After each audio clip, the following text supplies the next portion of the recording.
UPSC की परीक्षा में पूछा गया बहुत मज़ेदार प्रश्न दोस्तों।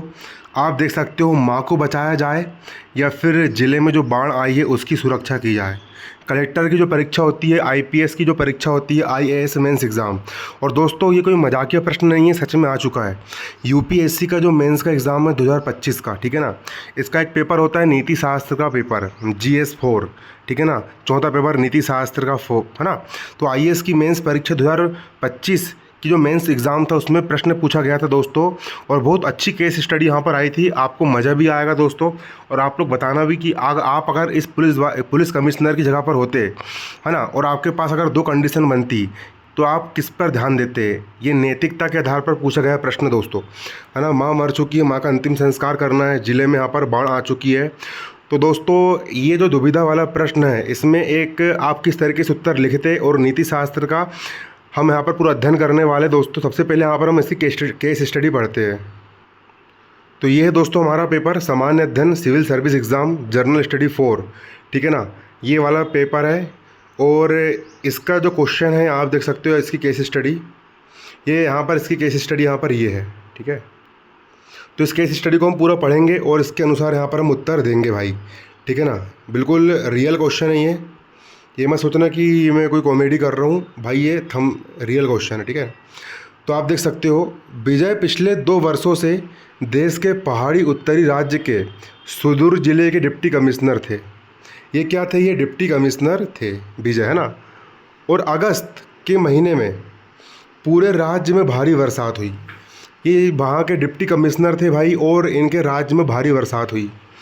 और उसके बाद क्या हुआ, उसके इलाके में, ज़िले के ऊपरी इलाकों में बादल फट गया।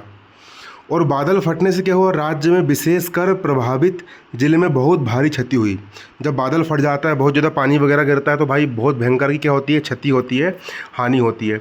लोगों के घर नष्ट हो गए और वे खुले में रहने को मजबूर हुए। घर में पानी भरा गया भाई, पूरे घर वगैरह सब टूट टाट गए।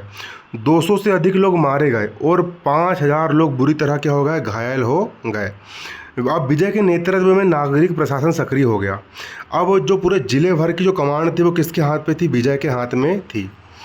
और बचाव और राहत अभियान क्या हो गया, शुरू हो गया। बेघर और घायल लोगों को आश्रय और चिकित्सा सुविधा प्रदान करने के लिए अस्थायी शिविर बनाया गया, अस्पताल बनाया गया, ताकि भाई जो लोग बीमार हैं उनका इलाज कराया जा सके। दूर दराज के इलाकों से बीमार और बूढ़े लोगों को निकालने के लिए हेलीकॉप्टर सेवाएं शुरू की गई, ठीक है ना। हेलीकॉप्टर की सेवाएं क्या की गई, शुरू की गई। अब ये सब हो रहा था भाई, फिर विजय को अपने गृह नगर, केरल का था वो, केरल से संदेश मिला कि भाई उनकी माँ गंभीर रूप से बीमार है। ये संदेश मिला विजय को कि तुम्हारी माँ बीमार हो गई है ना। और 2 दिन बाद विजय को दुर्भाग्यपूर्ण संदेश मिला कि भाई उनकी माँ की मृत्यु हो गई है, उनकी माँ की मृत्यु हो गई है। और इसके बाद विजय का एक बड़ी बहन के अलावा कोई करीबी रिश्तेदार नहीं है, उसकी सिर्फ एक बड़ी बहन है, बाकी परिवार में कोई नहीं है। और उनकी बड़ी बहन अमेरिका की नागरिक थी और अमेरिका में कई वर्षों से रह रही थी, तो अमेरिका से उसका केरल आना भी पॉसिबल नहीं था। इस बीच 5 दिनों के अंतराल बाद, फिर 5 दिन बाद फिर भारी बारिश शुरू हुई और प्रभावित जिले की स्थिति और ज़्यादा बिगड़ गई। वहीं विजय के मोबाइल पर उसके गृहनगर केरल से माँ का अंतिम संस्कार करने के लिए फ़ोन आया और बोला कि तुम जल्दी से जल्दी पहुँचो, तुम्हारी माँ का अंतिम संस्कार करना है। तो आप सोच सकते हो, जो विजय पुलिस ऑफिसर है भाई, एक तरफ कंडीशन है कि केरल में उसकी माँ मर चुकी है और वहाँ पर उसका अपना कोई भी नहीं है, और उसकी माँ का अंतिम संस्कार करने के लिए उसके पास फ़ोन आ रहा है, क्योंकि भाई माँ का अंतिम संस्कार करना भी ज़रूरी है। और दूसरी ओर जो अपना ये जो है, ये जहाँ का जो पुलिस कमिश्नर है, वो वहाँ पर बहुत ज़्यादा बरसात हो रही है। अब ऐसी कंडीशन में विजय को क्या करना चाहिए भाई, ये दुविधा वाला और ये नैतिकता के रूप से पूछा जाने वाला यहाँ पर ये प्रश्न है भाई। और इसी तरह का जो प्रश्न है भाई यूपीएससी में आते हैं, इसी तरह का नहीं, ये प्रश्न यूपीएससी में आ चुका है भाई। आप यहाँ पर देख सकते हो, यूपीएससी एक प्रकार से भाई कोई रटे रटाई चीज़ें नहीं पूछता भाई, यूपीएससी में डिसीजन मेकिंग पावर जाना जाता है, इसलिए भाई यहाँ पर ये है। तो पहला प्रश्न है यहाँ पर कि विजय के पास कौन कौन से विकल्प उपलब्ध है।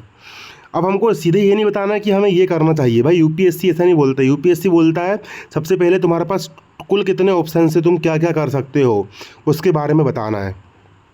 दूसरा, विजय को किन नैतिक दुविधाओं का सामना करना पड़ रहा होगा। अब आप में से कई लोग बोलेंगे भाई कि मतलब कि जो अच्छा बेटा नहीं बन सका वो अच्छा देश का सिपाही क्या बन पाएगा, इस कारण उसको माँ के पास जाना चाहिए, उसकी नौकरी पर किसी और को लगा देना चाहिए। कुछ लोग बोलेंगे भाई कि देश प्रथम है, इसलिए हमको सबसे पहले देश की सेवा करना चाहिए, माँ को वैसी छोड़ देना चाहिए और वहीं पर बोल देना चाहिए कि तुम अपना अंतिम संस्कार खुद करवा लो करके भाई। तो एक प्रकार से दूसरा, तो भाई इस तरीके से भाई ये प्रश्न है ना। दूसरा देख सकते हो, दूसरा प्रश्न है विजय को किन किन नैतिक दुविधाओं का सामना करना पड़ रहा है। तीसरा प्रश्न है विजय द्वारा पहचाने गए प्रत्येक विकल्प का, विजय ने जितने भी विकल्प पहचाना है उन सारे विकल्प का आलोचनात्मक मूल्यांकन करना है। आलोचनात्मक मतलब कि उसका अच्छा पक्ष क्या है, बुरा पक्ष क्या है, और उसका आलोचनात्मक मतलब कि उसकी आलोचना करते हुए मूल्यांकन करना है, और परीक्षण भी यहाँ पर हमको करना है। और चौथा, आपके अनुसार अगर अब आप विजय के स्थान पर होते तो आपको कौन सा विकल्प अपनाना सबसे उपयुक्त होता और क्यों। ठीक है ना। तो यहाँ पर हमको जो प्रश्न पूछा गया है उसी के अनुसार हमको इसका उत्तर देना है कि इस कंडीशन में हम क्या करते और क्या नहीं करते। ठीक है। तो दोस्तों देखो, पहले प्रश्न का उत्तर भाई यूपीएससी के हिसाब से जो बनाया गया है बिल्कुल परफेक्ट, आप देख सकते हो। पहला प्रश्न था कि विजय के पास कौन कौन से विकल्प उपलब्ध है। तो विकल्प, विजय के पास उपलब्ध विकल्प ए, ये उत्तर मैंने डीप रिसर्च करके बनाया हूँ भाई। विकल्प ए, पहला विकल्प ये बोलता है कि तुरंत अपने गृह नगर केरल के लिए चला जाए और वहाँ पर अपनी माता का अंतिम संस्कार कर सके। ये पहला विकल्प उसके पास है ना। दूसरा विकल्प उसके पास क्या है, दूसरा विकल्प है उसके पास कि जिले में रुककर बाढ़ राहत कार्यों का नेतृत्व करे और अपने व्यक्तिगत नुकसान को भुलाकर, उसकी माँ को जो होना है होने दे, उसको भुलाकर सार्वजनिक सेवा को प्राथमिकता देना। ठीक है। तीसरा विकल्प क्या है कि मध्य मार्ग अपनाना, बीच का रास्ता, राहत कार्यों को सुचारू रूप से चलाने के लिए एक विश्वसनीय टीम नियुक्त करना कि भाई मैं जा रहा हूँ और अंतिम संस्कार करके आऊँगा, तो और एक टीम नियुक्त कर दे भाई मेरे जगह पर तुम ये इन राहत कार्य करते रहना। और अपनी बड़ी बहन जो अमेरिका में है कि आने तक यह वीडियो कॉल के माध्यम से अंतिम विदाई देना और फिर स्थिति नियंत्रण में आते ही चले जाना, मतलब कि चले जाना। ठीक है ना, ये कंडीशन थी। दूसरा प्रश्न था कि उसके पास कौन कौन सी नैतिक दुविधाएं है। तो आप देख सकते हो नैतिक दुविधाएं, नैतिक मतलब कि एथिकल, नैतिक दुविधाएं क्या थी। तो नैतिक दुविधा, पहली दुविधा ये थी लोक सेवा बनाम व्यक्तिगत कर्तव्य। लोक सेवा मतलब कि वो कलेक्टर है भाई, उसने यूपीएससी निकाल कर कलेक्टर बना है, तो पहला लोक सेवा बनाम मतलब कि वर्सेस व्यक्तिगत कर्तव्य। यहाँ पर उसका व्यक्तिगत कर्तव्य उसकी लोक सेवा के आड़े आ रहा है, है ना। एक अधिकारी के रूप में हजारों लोगों की जान बचाने का उत्तरदायित्व, वो अधिकारी है और उसके हाथ में हजारों लोगों की जान बचाने का उत्तरदायित्व है। और बनाम एक पुत्र के रूप में अपनी माँ को अंतिम विदाई देने का धर्म। अब वो बेटे का कर्तव्य निभाएगा या फिर कलेक्टर के पद का कर्तव्य निभाएगा, देश का कर्तव्य निभाएगा, ये दुविधा है। हमको सिर्फ दुविधा के बारे में बताना, जो पूछा गया सिर्फ वही बताना है, अपनी तरफ से नहीं लिखना है भाई, है ना। अगला देख सकते हो, दूसरा देख सकते हो भावनात्मक बुद्धिमत्ता, ये भी दुविधा है। अपने व्यक्तिगत दुखों को संभालते हुए, भाई किसी की माँ मर गई मतलब बहुत बड़ा दुख है, एक संकट के समय में जिले का मनोबल बनाए रखना। ठीक है ना, खुद भी दुख में है भाई और जिले में भी संकट आ गया है, तो जिले का मनोबल बनाए रखना। तीसरा उपयोगितावाद, अधिकतम व्यक्तियों का अधिकतम लाभ, विजय का जिले में रुकना और 5000 घायल और बेघर लोगों के लिए अधिक महत्वपूर्ण है। ठीक है। अब लास्ट का प्रश्न था कि भाई तुम क्या करते अगर उसके अनुसार तुम होते। तो भाई सबसे उपयुक्त विकल्प और कारण, अगर मैं क्या उत्तर लिखता भाई, तो देखो ना, मेरे अनुसार विजय को विकल्प बी चुनना चाहिए, जिले में ही रहकर सेवा रखना चाहिए। अब इसका कारण देखो, संकट की गंभीरता, जिले में दोबारा भारी बारिश शुरू हो गई है, ऐसी स्थिति में नेतृत्व का मौजूद न होना राहत कार्यों में देरी और अधिक मौतों का कारण बन सकता है। अगर वो उसके केरल चल जाएगा भाई, तो वहाँ पर उसकी माँ तो मर गई, वापस जिंदा होने से रही, लेकिन भाई यहाँ पर और भी लोग मर जाएंगे भाई, और भी लोगों की मौत हो सकती है। दूसरा पवित्र कर्तव्य, गीता के कर्मयोग के अनुसार, ऐसा आप लिख सकते हो यूपीएससी के पेपर में, गीता के कर्मयोग के अनुसार एक लोक सेवक का धर्म उसके व्यक्तिगत हितों से ऊपर होता है। ये देखो, ये इसीलिए कलेक्टर की परीक्षा में ऐसे प्रश्न पूछे जाते हैं।